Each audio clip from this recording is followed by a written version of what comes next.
പറയുന്നുണ്ടല്ലോ, നിനക്ക് എന്താടി ഇവിടെ അത്ര വലിയ ജോലി? ഏയ് ഒന്നുമില്ലാലോ. രാവിലെ എഴുന്നേറ്റ് അടുക്കള ചെന്ന് കുക്കറിനോട് പറഞ്ഞാ മതിയല്ലോ, കുക്കറെ ഇന്ന് 3 പേർക്ക് ചോറ് വേണം കേട്ടോ. അത് കേട്ട ഉടനെ കുക്കർ എടുത്ത് വെള്ളം ഒഴിച്ച് അരിയിട്ട് വേവിച്ച് പാകാവുമ്പോ എന്നെ നോക്കി ഇങ്ങനെ കൂ കൂ എന്ന് വിളിക്കൂലോ. അങ്ങനെ ഒരുപാട് കൂവണ്ട. ഈ വീട്ടിലെ ദാ ഈ ഇട്ടാവട്ടത്തിലുള്ള പണിയല്ലേ നിനക്കുള്ളൂ. ഒരു ദിവസം ഈ വീടിനകത്തെ പണി മുഴുവൻ ചെയ്ത് നോക്ക്, അപ്പൊ കാണാം.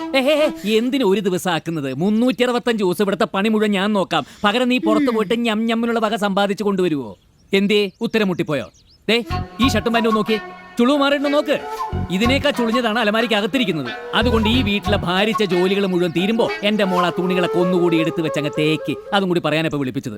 അവളുടെ ഒരു ഭാരിച്ച ജോലി.